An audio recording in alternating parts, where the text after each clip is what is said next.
Well, I'm here with Lindura from Sullivan's Crossing. I think this is so exciting because I call it my special show because it's filmed and set in Halifax, where I was born. Thanks so much for chatting with me. Thank you for having me. Well, I think there are so many things that we could talk about, but on behalf of all the fans, I have to ask, what is it like to work with Chad Michael Murray?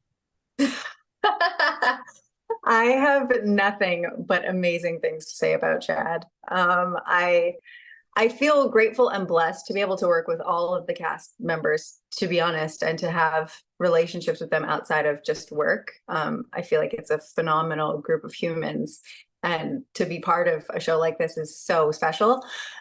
Chad is wonderful. He's a true professional. He's a gentleman. He's a family guy. Like there's nothing bad to say about this man. He's great. That's awesome. So you also get to work with Scott Patterson from Gilmore Girls. Were you a fan of those shows like Gilmore Girls and One Tree Hill growing up? Oh, I used to watch Gilmore Girls with my mom and my sister all the time. The like quippy dialogue, the back and forth, it was our jam. It was definitely such a fun show to watch growing up. So yeah, it did feel a bit surreal at first. I was like, oh. Um, but yeah, also just like lives up to the Luke character archetype. For sure, that's really fun. So when the show started, you reconnect with your best friend Maggie, who is played by Morgan, and it's been a long time since you've seen each other, but it's clear that you still have the trust. And not only that, but when she comes back, you're able to talk about your careers and your relationships. Like these are things that you never would have talked about as kids. So how did you build that relationship with her to be the best friend? With Maggie or with Morgan? Either. Um, Morgan is such an easy person to get along with. She was another one of the people that like I met right away and just felt like this kindred spirit with. She's so lovely and just so easy to be around. Um, and was very supportive of me as a new actor on season one, just really like looking out for me and making sure I was feeling great about the scenes we were doing and all that. So I think a lot of the rekindling of our friendship is actually built into the script in a nice way. So in a way, us getting to know each other in real life seemed to be like mirroring us getting to know each other as adults now in the show. So it did feel like a very just natural transition into like this camaraderie. I know that the bar scene where we like get drunk and sing karaoke, that was such a fun scene to film. And I think moments like that really show you it makes it very obvious who can be like a real friend of like, oh yeah, I see you, you see me. So that scene was one of those moments where suddenly it was just like all the walls down. We're just here having fun. And now you're stuck with me forever, Morgan. Yeah, hopefully we get to see you guys for a long time. And how about the rest of the cast? Like, you really have this close-knit community vibe. So how did you establish that as a group? We did some dinners, some cast dinners for sure, which helped us get to know each other better. But like I said, I think all of us are very similar in nature in our like just being very down to earth, wonderful, fun loving people.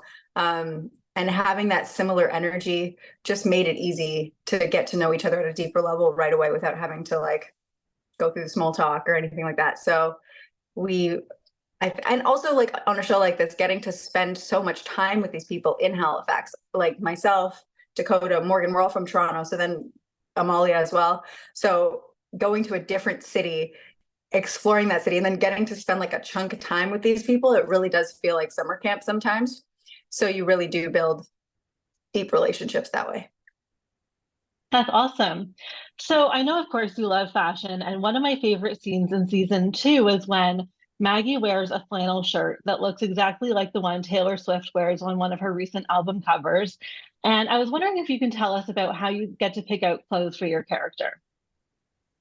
Oh, yeah, the fashion part is actually pretty fun. And in season two, we had Chris Silden on wardrobe, and she was phenomenal at like even before season 2 started, she reached out to say, this is what I'm thinking for your character, but like, what are you thinking?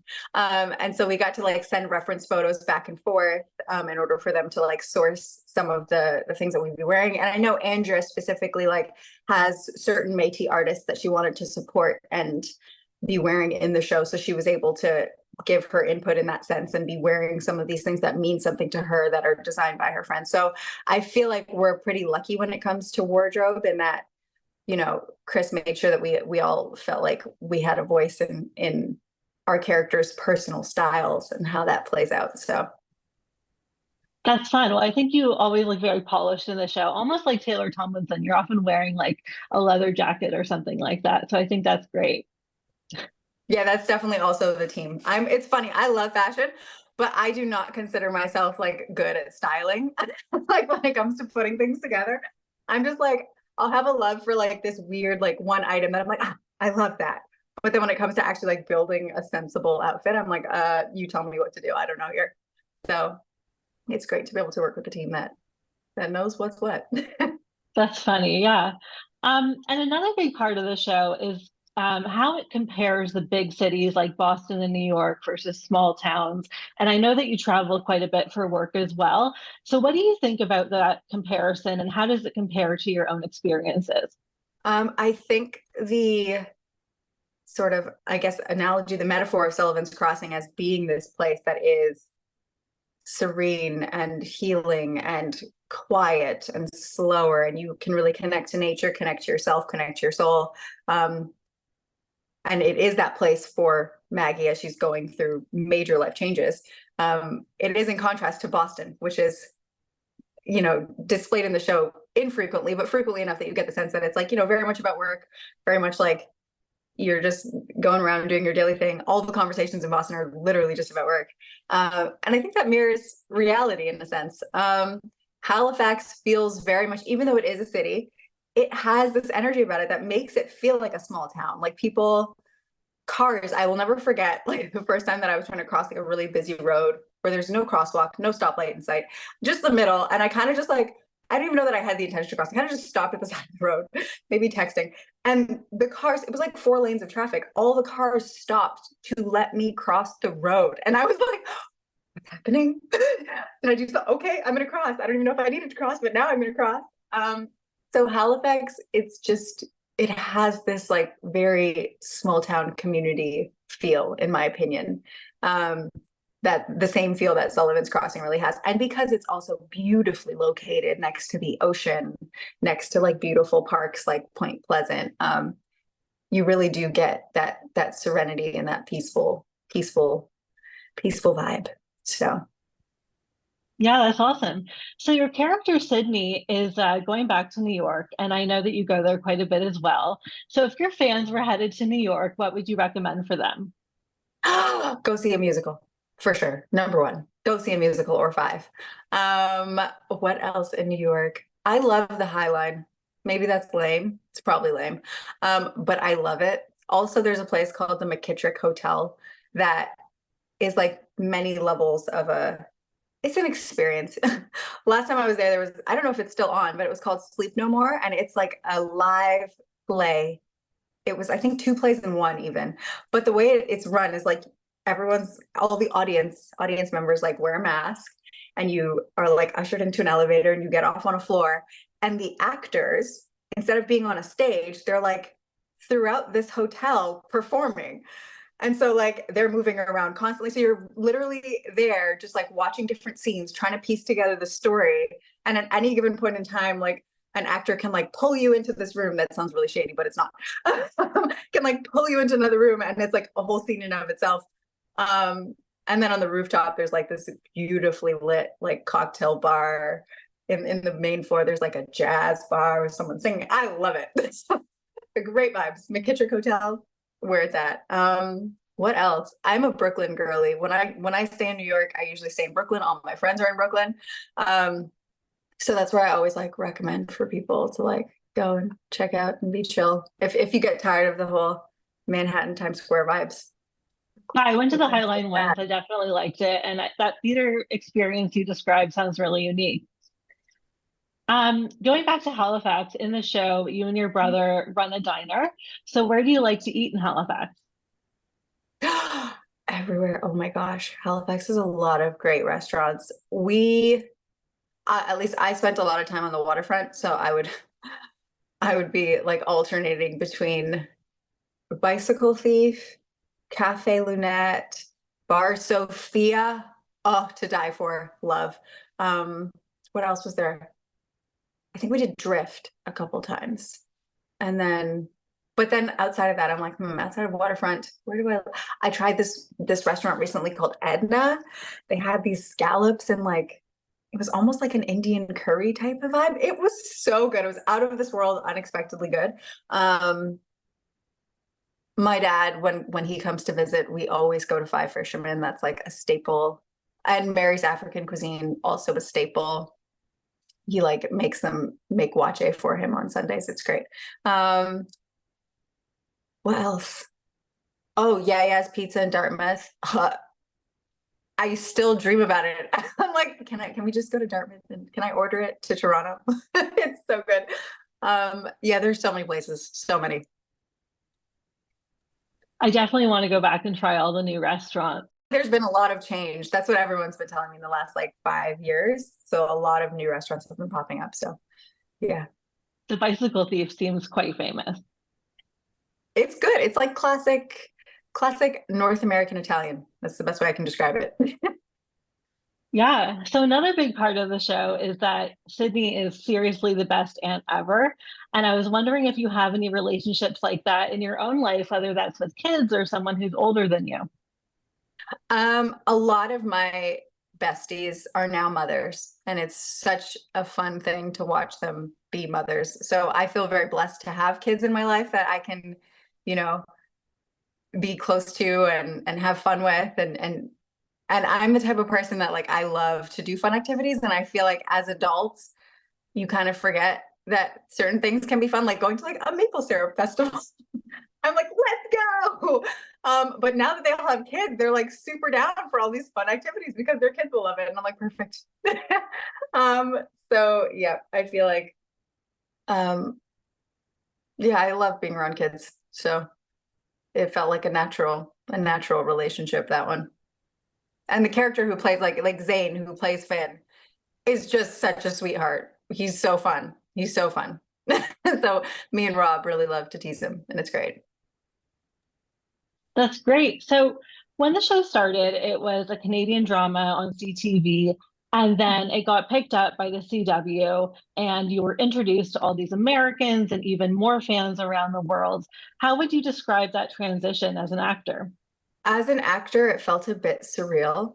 I was like, oh, whoa, this is cool. But then in reality, like as it was happening in time, because of the time delay between like the Canadian airing and the CW airing, it almost felt like it was happening again. It was like, oh, it was so exciting, and we're watching all the episodes, and then fall came around. I'm like, oh, we're watching all the episodes again. Okay. So it felt surreal to know that this show is reaching a wider audience and that it's even in Australia now. So like some of my family in Australia can like has been sending me messages.